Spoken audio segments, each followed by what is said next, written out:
توحید و رسالت کا نعرہ دنیا میں لگانے نکلے ہیں، فارانے کی چوٹی کا نغمہ گر گر میں سنانے نکلے ہیں۔ واللہ واللہ واللہ واللہ واللہ واللہ، یہ علم تو میرے آقا کی بارش کی برستی بوندے ہیں، یہ علم تو میرے آقا کی بارش۔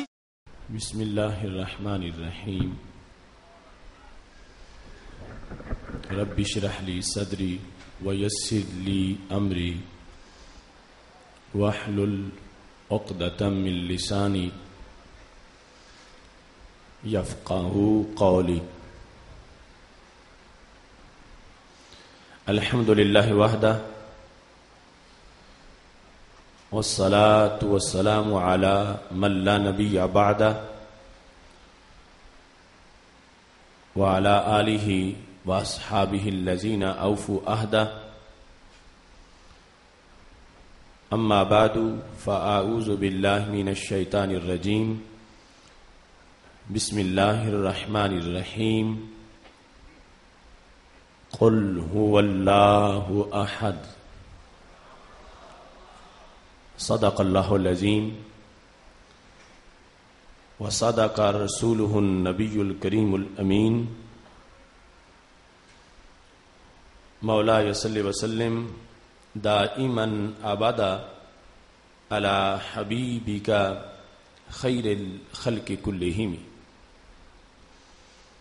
منزه عن شريك في محاسنه فجوهر الحسن فيه غير منقسم،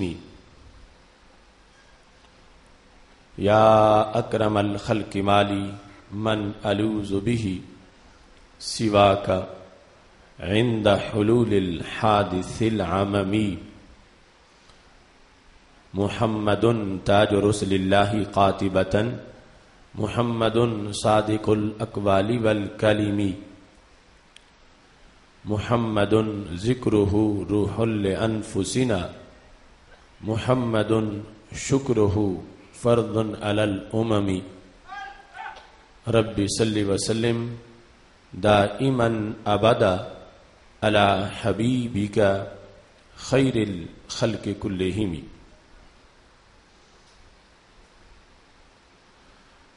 توحید و رسالت کی خوشبو،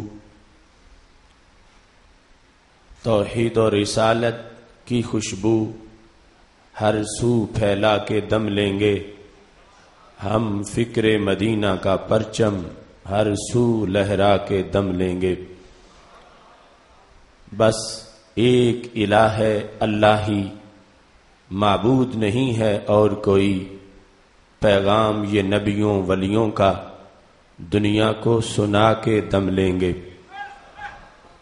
قسمت ہے کیا امت کی بھلی، نہ پھیل سکا یہاں شرک جلی، ہم شرک کے دعوے داروں کو توحید دکھا کے دم لیں گے۔ منظور نہیں یوں ملت کے خرمن کو شعلے راہ کریں، ہم فکر چمن کے اشکوں سے یہ آگ بجھا کے دم لیں گے۔ ہم بانٹ کے نور دماغوں میں اور ڈال کے تیل چراغوں میں، اس دیس کے چپے چپے سے ظلمت کو بھگا کے دم لیں گے۔ یہ وقت ہے خوب تیاری کا، اب آیا دور بیداری کا، ہم فکر رضا کی دستک سے سنی کو جگا کے دم لیں گے۔ یہ وقت ہے خوب تیاری کا، اب آیا دور بیداری کا، ہم فکر رضا کی دستک سے مسلم کو جگا کے دم لیں گے۔ یہاں قاتل بیٹھیں میلوں میں اور غازی تڑپیں جیلوں میں، ہم جبر کے ظالم ہاتھوں سے غازی کو چھڑا کے دم لیں گے۔ قرآن جلانے والوں کو، انسان ستانے والوں کو، اوروں کو دبانے والوں کو ہم پورا دبا کے دم لیں گے۔ جب مسلک میں سچائی ہے پھر کیوں مایوسی چھائی ہے، اسلاف سے جو دھن پائی ہے دن رات پکا کے دم لیں گے۔ میں کہتا ہوں بدخواہوں سے اٹھ جاؤ میری راہوں سے، مقروض ہے میری جان ابھی ہم قرض چکا کے دم لیں گے۔ نہ سوئیں نہ سستائیں گے بس شوق سے منزل پائیں گے، گر رب نے مہلت دی آصف ہر ظلم مٹا کے دم لیں گے۔ اللہ تبارک و تعالی جل جلالہ وعم نوالہ واتم برہانہ وعظم شانہ وجل ذکرہ وعز اسمہ کی حمد و ثنا، اور حضور سرور کائنات مفخر موجودات زینت بزم کائنات دستگیر جہاں غم گسار زماں سید سروراں حامی بے کساں قائد المرسلین خاتم النبیین احمد مجتبی جناب محمد مصطفیٰ صلی اللہ علیہ وآلہ واصحابہ وبارک وسلم کہ دربار گوہر بار میں ہدیہ درود و سلام عرض کرنے کے بعد زینت مسند صدارت قبلہ والد گرامی الحاج صوفی غلام سرور صاحب زید مجدہ، وارثان منبر و محراب، ارباب فکر و دانش، نہایت ہی معزز و محتشم حضرات و خواتین، رب ذوالجلال کے فضل اور توفیق سے ادارہ صراط مستقیم پاکستان کے زیر اہتمام گوجرانوالا کی سرزمین پر رمضان المبارک کے معطر لمحات میں 18ویں سالانہ فہم دین کورس میں آج ہماری گفتگو کا موضوع ہے عقیدہ توحید سے متعلق غلط فہمیوں کا ازالہ۔ میری دعا ہے خالق کائنات جل جلالہ ہمیں پیغام توحید ہر طرف پھیلانے کی توفیق عطا فرمائے، اور جو شکوک و شبہات کے دلدل میں پھنسے ہوئے لوگ ہیں ان کو اس دلدل سے نکالنے کی توفیق عطا فرمائے۔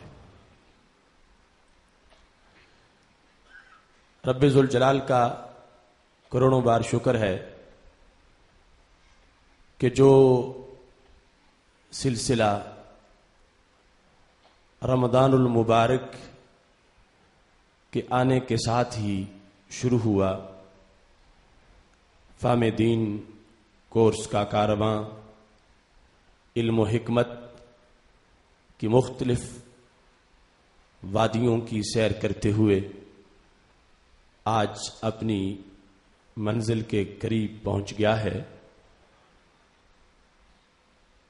پورے کورس میں اہم سے اہم موضوعات منتخب کیے گئے تھے اور ان کے لحاظ سے گفتگو ہوتی رہی۔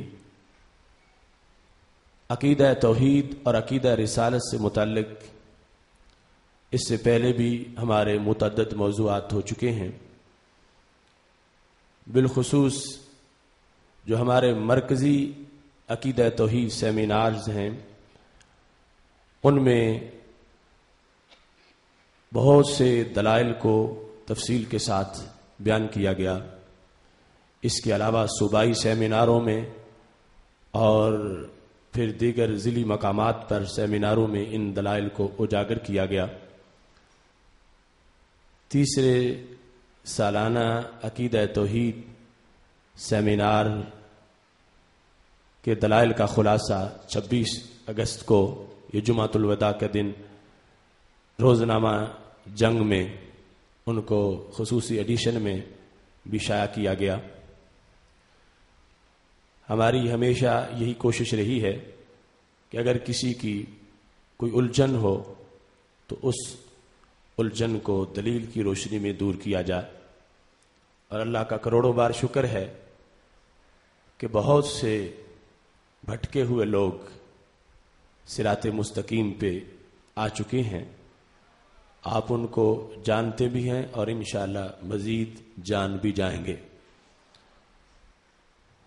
آج کی گفتگو بھی اسی لحاظ سے ہے کہ ابھی تک جو لوگ شکوک و شبہات کی فضا میں ہیں انہیں اس آلودگی سے نکال کر ریلیف پہنچایا جائے۔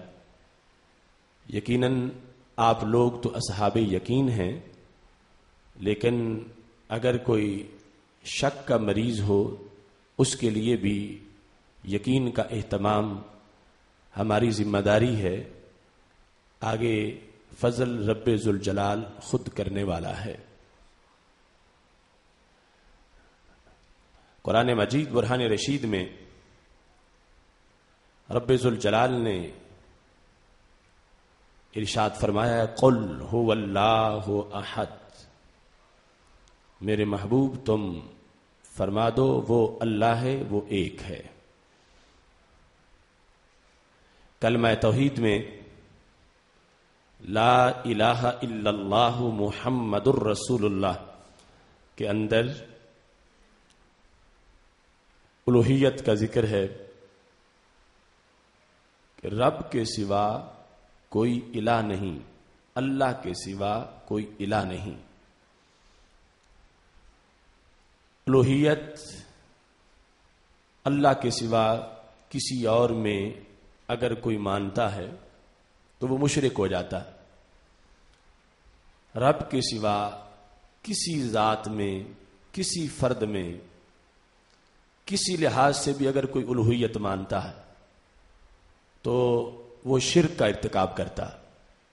الوہیت نہ مجازی ہوتی ہے، الوہیت نہ عطائی ہوتی ہے، الوہیت صرف اور صرف رب ذوالجلال کے لیے ہے۔ اس کے سوا کائنات کے کسی فرد میں الوہیت والا وصف موجود نہیں ہے۔ اور اللہ کا فضل ہے کہ سید عالم نور مجسم شفیع معظم صلی اللہ علیہ وسلم نے جب سے اس کائنات کو اللہ کی الوہیت کا پیغام دیا ہے تو شرک کی جڑیں کاٹ کے رکھ دی ہیں، اور اتنی صدیوں کے گزر جانے کے باوجود اگرچہ کوئی اور نبی نہیں آیا اور نہ ہی کوئی نبی پیدا ہو سکتا ہے، اس کے باوجود بھی جو سبق ہمارے آقا صلی اللہ علیہ وسلم نے توحید کا پڑھایا تھا اس کا نتیجہ یہ ہے کہ اس وقت بھی 1.5 ارب انسانوں کے سینے نور توحید سے چمک رہے ہیں۔ اتنی صدیوں کے گزر جانے کے باوجود یہ امت اپنے اصل عقیدہ توحید پر موجود ہے، اور اس کا نور آج بھی آگے مسلسل پھیلتا چلا جا رہا ہے۔ ہر دور میں کلمہ توحید ایک ہی رہا، اگرچہ نبی اور رسول یکے بعد دیگرے آتے رہے، اور ہر دور میں کلمہ توحید میں لفظ اللہ ہی کو استعمال کیا گیا، لا الہ الا اللہ۔ کسی دور میں بھی رب کا کوئی دوسرا نام کلمہ توحید کے اندر استعمال نہیں کیا گیا۔ مثلا کبھی ایسا نہیں ہوا کہ کلمہ یہ ہو لا الہ الا الرحیم، یا ایسے ہو لا الہ الا الکریم، یا ایسے ہو لا الہ الا الستار، یا ایسے ہو لا الہ الا الغفار۔ معنی یہ بنے گا کوئی الہ نہیں مگر ستار، کوئی الہ نہیں مگر غفار، کوئی الہ نہیں مگر رحیم، کوئی الہ نہیں مگر علیم۔ تو کبھی بھی اس طرح کلمہ توحید نہیں رہا، حالانکہ علیم بھی رب کا نام ہے، رحیم بھی رب کا نام ہے، ستار بھی رب کا نام ہے، غفار بھی رب کا نام ہے، اور ان ناموں سے پکارنے کا اس نے ہمیں حکم بھی دیا ہے، مگر اس کا ذکر کرنا اور ہے